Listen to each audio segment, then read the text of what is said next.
नमस्कार, बहुत स्वागत है आप सभी का। आप देख रहे हैं न्यूज इंडिया। आपके साथ मैं हूं मनीषा शर्मा। शुरुआत न्यूज एट 9 के कर लेते हैं इस वक्त की बड़ी खबर के साथ। बड़ी खबर और बड़ी जानकारी यह है कि बीपीएससी परीक्षा नियंत्रक पर सीएम सम्राट चौधरी बेहद सख्त नजर आ रहे हैं। सरकार बेहद सख्त नजर आ रही है। दरअसल राजेश कुमार सिंह के निलंबन के निर्देश सीएम की ओर से दे दिए गए हैं। वायरल बयान पर सीएम सम्राट ने संज्ञान लिया है। छात्रों पर कथित विवादास्पद बयान भारी पड़ गया है। सामान्य प्रशासन विभाग को कार्रवाई के निर्देश दिए गए हैं। इस वक्त बिहार से एक बड़ी जानकारी और एक अहम खबर सामने आ रही है, वो ये कि बीपीएससी परीक्षा नियंत्रक राजेश कुमार सिंह के कथित विवादास्पद बयान पर अब मुख्यमंत्री सम्राट चौधरी ने सख्त रुख इख्तियार किया है। वायरल हो रहे वीडियो का संज्ञान लेते हुए सीएम सम्राट चौधरी ने सामान्य प्रशासन विभाग को कार्रवाई के निर्देश दे दिए हैं। जानकारी ये है कि गर्दनीबाग में छात्रों के आंदोलन को लेकर सवाल पूछे जाने पर प्रेस कॉन्फ्रेंस के दौरान राजेश कुमार सिंह ने कथित तौर पर आपत्तिजनक कहावत का इस्तेमाल किया था। उसका ये बयान सोशल मीडिया पर वायरल हो गया, जिसके बाद मामले ने तूल पकड़ लिया। सीएम सम्राट चौधरी ने मामले को गंभीरता से लेते हुए या उसकी संवेदनशीलता को समझते हुए बीपीएससी के परीक्षा नियंत्रक राजेश कुमार सिंह को निलंबित करने का आदेश पारित कर दिया है। इस कार्रवाई के बाद प्रशासनिक महकमे में भी हलचल तेज है। छात्रों के आंदोलन और उनके बयानों को लेकर पहले से ही विवाद चला आ रहा था। अब वायरल हो रहे वीडियो पर सरकार की कार्रवाई सामने आने के बाद इस पूरे मामले पर अब सियासत भी गर्मा सकती है।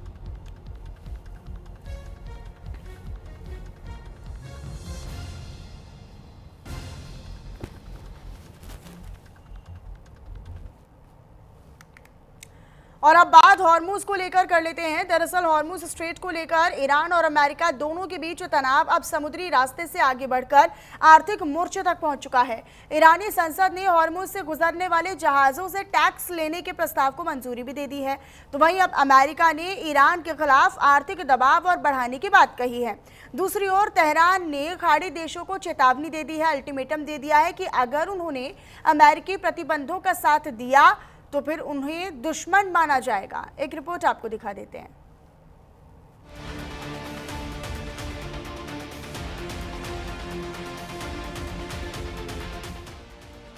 देश के सबसे अहम समुद्री मार्गों में शामिल हॉर्मुज स्ट्रेट अब एक नए विवाद में घिरता नजर आ रहा है।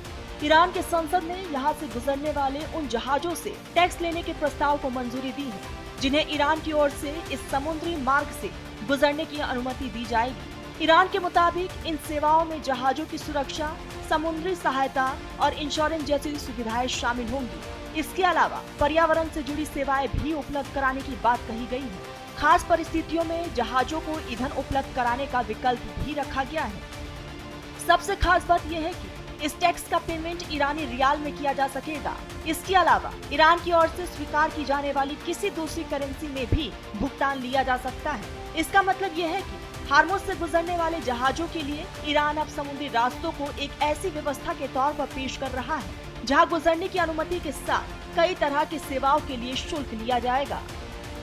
हॉर्मुज से गुजरने वाले जहाजों पर टैक्स में जहाजों की सुरक्षा सेवाएं शामिल होंगी, समुद्री सहायता और इंश्योरेंस की सुविधा भी मिलेगी। इमरजेंसी पड़ने पर ईंधन उपलब्ध कराया जा सकेगा। टैक्स का भुगतान ईरानी रियाल में किया जा सकेगा। लेकिन ईरान के इस कदम का असर सिर्फ समुद्री कारोबार तक सीमित नहीं है। इसके साथ अमेरिका और ईरान के बीच चल रही आर्थिक और रणनीतिक तनाव भी जुड़ा हुआ है। इस मामले को लेकर अमेरिका की तरफ से बयान जारी करते हुए कहा गया है कि ट्रंप प्रशासन ईरान के खिलाफ आर्थिक कार्रवाई के अंतिम चरण में पहुंच रही है। अमेरिका का लक्ष्य ईरान की कमाई के बड़े स्रोतों को निशाना बनाना और उसकी आर्थिक क्षमता पर दबाव बढ़ाना है। अमेरिका की कोशिश ईरान को आर्थिक रूप से अलग थलग करने की है। इसके लिए वॉशिंगटन दूसरे देशों से भी ईरान के साथ आर्थिक रिश्ते सीमित करने और अमेरिकी प्रतिबंधों का पालन करने की अपील कर रहा है। इसके जवाब में ईरान ने खाड़ी देशों को सख्त चेतावनी दी है।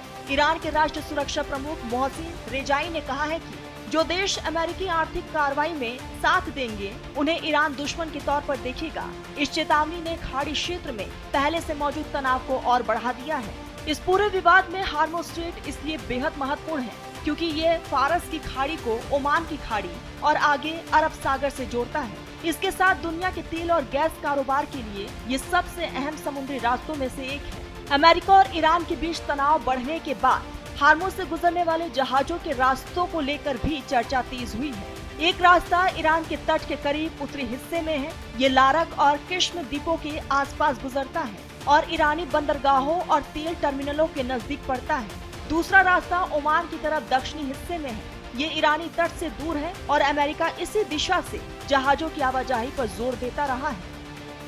तनाव बढ़ने पर हार्मुज में दो रास्ते, ईरानी रास्ता उत्तरी हिस्से में तट के पास, ये लारक और किश्म द्वीपों के करीब गुजरता है। ओमानी रास्ता दक्षिणी हिस्से में ओमान के करीब है। अमेरिका जहाजों को ओमानी रास्ते से गुजरने को कहता है। अमेरिकी नौसेना की सुरक्षा में चलने वाले कुछ व्यावसायिक जहाज भी ओमान की तरफ वाले समुद्री रास्ते का इस्तेमाल करते हैं। ऐसे में हार्मुज सिर्फ व्यापारिक समुद्री मार्ग नहीं रह गया है, अब ये ईरान और अमेरिका के बीच रणनीतिक शक्ति प्रदर्शन का मैदान भी बनता जा रहा है। अमेरिकी राष्ट्रपति डोनाल्ड ट्रंप ने हार्मुज स्ट्रेट को लेकर बेहद सख्त बयान दिए हैं। उन्होंने यहाँ अमेरिकी नियंत्रण बढ़ाने की बात कही है और दावा किया है कि अमेरिकी हमलों में ईरान की नौसेना, वायुसेना और सैन्य नेतृत्व को भारी नुकसान पहुंचा है। अब ईरान की संसद की ओर से जहाजों पर टैक्स लगाने की मंजूरी ने इस टकराव में एक नया आर्थिक पहलू जोड़ दिया है। अगर ये व्यवस्था लागू होती है तो सबसे बड़ा सवाल ये होगा कि अंतर्राष्ट्रीय जहाजरानी कंपनियां और अलग अलग देश इसे किस तरह स्वीकार करते हैं, क्योंकि हार्मुज से गुजरने वाले जहाजों के लिए सुरक्षा, बीमा, भुगतान और समुद्री मार्गों की उपलब्धता सीधे उनके संचालन की लागत और जोखिम से जुड़ी होगी। दूसरी तरफ अमेरिका और उसके सहयोगी इस व्यवस्था को किस नजरिए से देखते हैं, ये भी अहम होगा। हार्मुज स्ट्रेट में अब सिर्फ जहाजों की आवाजाही का सवाल नहीं है, इसके साथ तेल कारोबार, अंतर्राष्ट्रीय शिपिंग, बीमा, सुरक्षा और ईरान अमेरिका की आर्थिक जंग भी जुड़ गई है। ईरान जहां टैक्स वसूली की व्यवस्था की तरफ बढ़ रहा है, जबकि अमेरिका तेहरान पर आर्थिक दबाव और बढ़ाने की तैयारी में है। ऐसे में हार्मुज में बढ़ता तनाव आने वाले दिनों में वैश्विक ऊर्जा और समुद्री कारोबार के लिए भी बड़ी चुनौती बन सकता है। Bureau report, news India. चलिए आगे बढ़ लेते हैं और अब बात आरक्षण की, क्योंकि आरक्षण का जिन एक बार फिर से निकल आया है। आरक्षण में सुधार के नाम पर जिस तरह आरक्षण को गैर जरूरी या फिर आर्थिक ढांचे के मुताबिक बदलने की बात कही जा रही है, माना तो ये जा रहा है कि आरक्षण को लेकर युवा शक्ति को एक नई दिशा में झोंका जा रहा है। बड़ी बात पता है क्या है? बड़ी बात यह है कि इसे लेकर सरकार में ही दो फाड़ नजर आ रहे हैं। बीते दिनों जिस तरह यूजीसी नियमों को युवाओं का गुस्सा देखने को मिला, उसके बाद ये माना जा रहा है कि आरक्षण का ये मुद्दा एक नई सियासी चुनौती सरकार के लिए बन सकता है। क्यों? क्योंकि आरक्षण के इस मामले में अब तक तो सरकार के ज्यादातर नेताओं ने चुप्पी ओढ़ रखी थी, मतलब चुप थे, वो कुछ बोल नहीं रहे थे। लेकिन दलित नेता और मंत्री इस पर खुलकर बोल रहे हैं। यही हाल विपक्ष का भी है। विपक्ष की सबसे बड़ी पार्टी कांग्रेस इस पूरे मामले पर जहां चुप है, तो वहीं अखिलेश यादव खुलकर बोल रहे हैं, बयान दे रहे हैं। चिराग पासवान, रामदास अठावले और मायावती जैसे तमाम बड़े नेता खुलकर अपनी अपनी राय रख रहे हैं, बात रख रहे हैं और आरक्षण विरोधी आंदोलन को गैर जरूरी बता रहे हैं।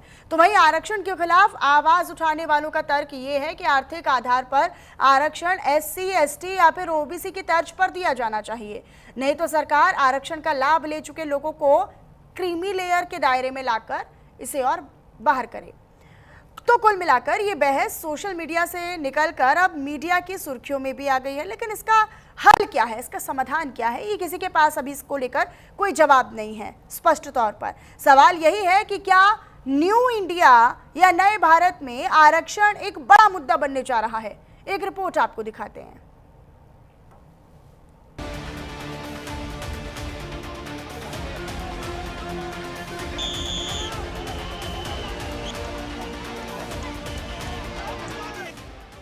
पुलिस की हिरासत में ये वो लोग हैं जो आरक्षण की व्यवस्था के खिलाफ हैं या फिर उसमें बदलाव चाहते हैं। सोशल मीडिया के साथ साथ दिल्ली, लखनऊ, पटना और जयपुर समेत देश के कई शहरों में रह रहकर जाति आधारित आरक्षण के खिलाफ आवाजें उठ रही हैं। जाति आधारित आरक्षण के विरोध और आरक्षण व्यवस्था में सुधार की मांग को लेकर सेंट्रल दिल्ली में रविवार को भी करीब 300 लोग जमा हुए और प्रदर्शन किया। इसके बाद पुलिस ने उन्हें हिरासत में ले लिया। प्रदर्शनकारियों का कहना है कि मदद आर्थिक रूप से कमजोर लोगों तक पहुंचनी चाहिए। साथ ही कहा कि क्रीमी लेयर का नियम लागू किया जाए और मौजूदा आरक्षण व्यवस्था की समीक्षा की जाए। प्रदर्शनकारियों का दावा है कि उनकी मांग आरक्षण में सुधार की है ताकि व्यवस्था में जरूरतमंद लोगों तक इसका लाभ पहुंचे। आरक्षण सुधार को लेकर हो रहे प्रदर्शन के लिए सोशल मीडिया हैंडल बनाए गए हैं। आरक्षण हटाओ आंदोलन के इंस्टाग्राम पर 56 लाख से अधिक फॉलोवर हैं। हालांकि आर्थिक आधार पर आरक्षण को उसी तरह लागू करने की बात की जा रही है जैसा कि दूसरे वर्गों के लिए है। अभी तक इस मसले पर सरकार एहतियात बरत रही है, जबकि दूसरे सियासी नेता इसे लेकर भले ही वो सरकार के सहयोगी है, खुलकर अपनी बात रख रहे हैं। इस मामले में एनडीए सरकार में मंत्री चिराग पासवान का बयान सामने आया। उन्होंने आरक्षण के पक्ष में अपनी आवाज बुलंद करते हुए साफ कहा कि जब तक वो है तब तक ना संविधान को खतरा है ना आरक्षण को। देखिए, आरक्षण किसी के कहने से समाप्त होने वाली चीज नहीं है। आरक्षण किसी को मिल रही खैरात भी नहीं है। आरक्षण एक संवैधानिक अधिकार है और इसके पीछे की सोच ऐसे समाज से आने वाले लोगों को मुख्यधारा के साथ जोड़ने की रही है जिनके साथ किसी न किसी कारणवश भेदभाव हुआ है। अनुसूचित जाति के लोग हों, अनुसूचित जनजाति के लोग हों, शेड्यूल कास्ट कौन सी कास्ट है? ये वो कास्ट हैं जो संविधान में शेड्यूल की गई हैं, जिनका आधार छुआछूत था। सिर्फ चिराग पासवान ही नहीं बल्कि एनडीए सरकार में मंत्री और दलित नेता रामदास अठावले तो गुस्से में हैं। वो इन प्रदर्शनकारियों पर राजद्रोह का मुकदमा दर्ज किए जाने की मांग कर रहे हैं। आरक्षण खत्म करने का किसी को अधिकार नहीं है, संवैधानिक अधिकार है। शेड्यूल कास्ट, शेड्यूल ट्राइब को बाबा साहब अम्बेडकर जी ने संविधान में आरक्षण लाने का प्रयत्न किया था और अभी ओबीसी को आरक्षण ओबीसी सिंह जी के टाइम पर मिला था। तो मुझे लगता है कि और उसके बाद मोदी सरकार ने इकोनॉमिक वीकर सेक्शन को भी 10% आरक्षण दिया है, तो हर जाति को अभी आरक्षण मिलता है। तो इसीलिए आरक्षण खत्म करने का इसको अधिकार नहीं है, ये सबका संवैधानिक अधिकार है। और इसकी मांग करने वाले लोग राष्ट्रद्रोही लोग हैं, इसके ऊपर इनके लोगों पर एक्शन होनी चाहिए। वही दूसरी ओर समाजवादी पार्टी के मुखिया अखिलेश यादव इसे आरक्षण खत्म करने की साजिश बता रहे हैं। बकौल अखिलेश, बीजेपी और उनके सहयोगी ही अलग अलग शब्दों के जरिए आरक्षण के खिलाफ आवाज उठाते आ रहे हैं। वही यूपी के पूर्व मुख्यमंत्री और कद्दावर दलित नेता मायावती ने भी आरक्षण में सुधार या बदलाव की इस मांग को नाजायज बताया है और इसे देश हित के खिलाफ बताया है। बाबा साहब अम्बेडकर के पोते प्रकाश अम्बेडकर ने भी इसे लेकर हमला बोला। उन्होंने इसे बौद्धिक प्रपंच करार दिया है। इस मसले पर उन्होंने कांग्रेस की चुप्पी को निंदनीय बताया है। वही नगीना सांसद ने भी साफ किया है कि आरक्षण सुधार के बहाने आरक्षण से छेड़छाड़ की कोई भी कोशिश कामयाब नहीं होगी। हालांकि यूपी में डिप्टी सीएम ब्रजेश पाठक ने आरक्षण हटाओ आंदोलन में शामिल लोगों से मुलाकात के बाद ये कहकर मसले को नया मोड़ दिया है कि आंदोलन में शामिल युवाओं की मांग केंद्र तक पहुंचाई जाएगी। जंतर मंतर पर जो आप देख रहे थे कि धरना प्रदर्शन हुआ, उसमें आप सब की एक हमें पत्र मिला है। उस पत्र को हमने अपने केंद्रीय नेतृत्व को दिया है और केंद्रीय नेतृत्व ने कहा है कि हमारे जो साथी हमारे युवा साथी जो जंतर मंतर पर धरने पर बैठे थे, उनकी मांगों पर हम विचार करेंगे, गंभीरतापूर्वक विचार करेंगे और किसी भी स्थिति में अपने देश के युवाओं का, अपने देश के छात्रों का कोई नुकसान नहीं होने देंगे और सबको साथ लेकर के चलेंगे। बहरहाल आरक्षण में सुधार या आरक्षण हटाओ जैसी मांग के बीच उबल रही सियासत में दो धड़े सोशल मीडिया पर भी बढ़ चुके हैं, जिसमें एक तरफ आरक्षण के समर्थक और दूसरी तरफ विरोधी हैं। वैसे भी आरक्षण की व्यवस्था दुधारी तलवार ही है, जिसमें सरकार कुछ करे तो भी फंसे, ना करे तो भी फंसे। हालांकि दबाव उसके अपनों का भी है, क्योंकि मोहन भागवत भी आरक्षण के विरोध में बात रख चुके हैं। Bureau report, news India. अब त्योहारों का सीजन शुरू ही होने वाला है, लेकिन खुशियों से पहले महंगाई ने आम आदमी की चिंता बढ़ा दी है। रसोई में इस्तेमाल होने वाली कई ज़रूरी चीज़ों के दाम बेतहाशा बढ़ते चले गए। चीनी हो, दाल चावल हो, तेल हो या फिर सब्जियां, कई चीज़ों की कीमतों ने तो पिछले कुछ हफ्तों में बजट ही बिगाड़ दिया है। चीनी के बाद सबसे ज़्यादा प्याज ने हैरान कर दिया है, जो 3 दिन में ही छलांग लगाकर दोगुनी कीमत पर पहुंच चुकी है। एक रिपोर्ट।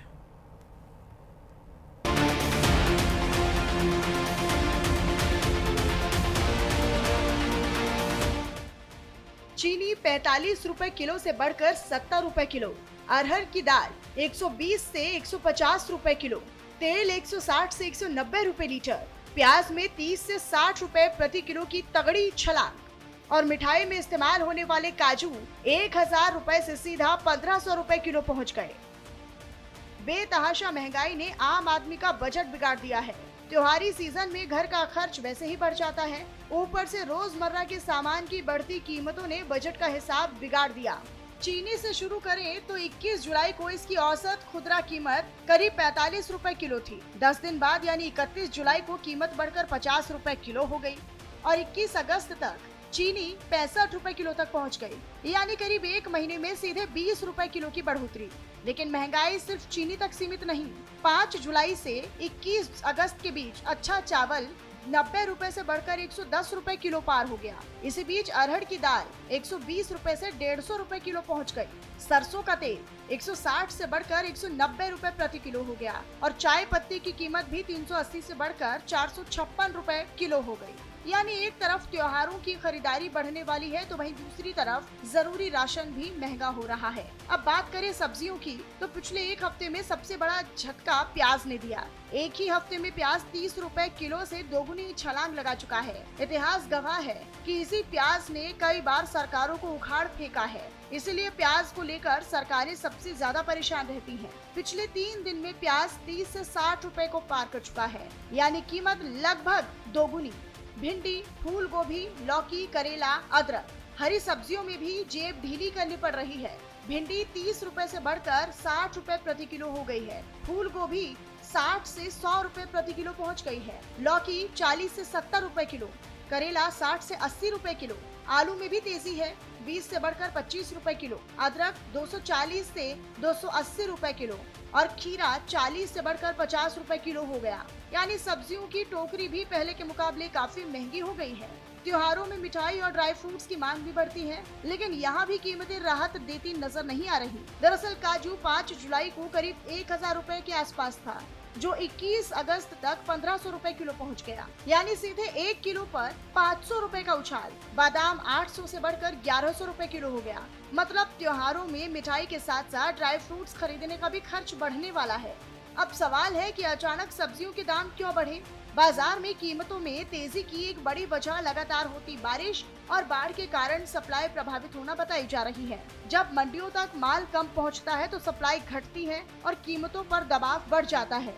इसका सीधा असर खुदरा बाजार में ग्राहकों की जेब पर दिखाई देता है, यानी रसोई की कई चीजें एक साथ महंगी हुई हैं। त्योहार खुशियां लेकर आने वाले हैं, लेकिन उससे पहले बढ़ती कीमतों ने घर के बजट की मिठास जरूर कम कर दी है। अब नजर इस बात पर है कि सप्लाई सुधारने के बाद इन बढ़ी हुई कीमतों में कितनी राहत मिलती है। रक्षाबंधन का त्योहार नजदीक है।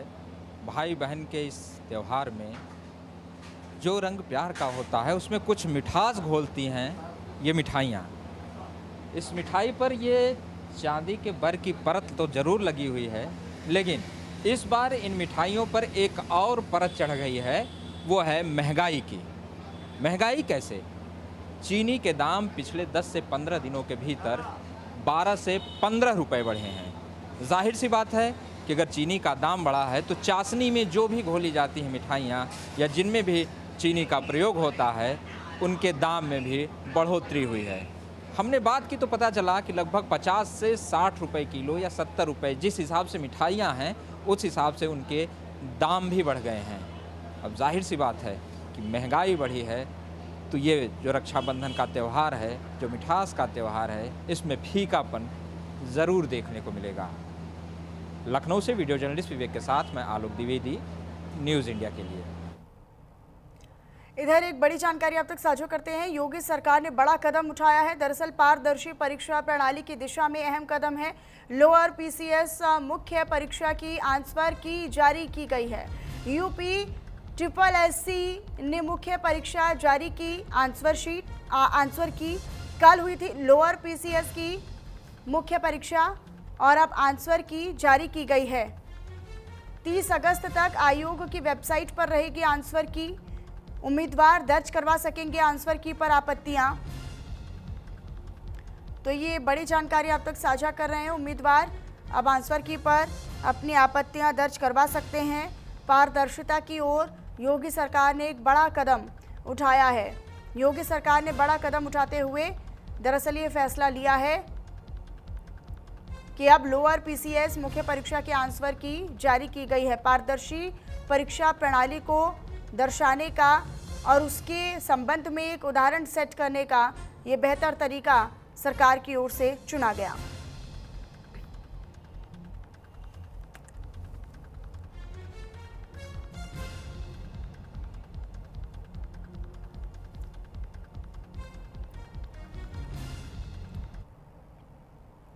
फिलहाल वक्त एक छोटे से ब्रेक का है, फौरन लौटेंगे।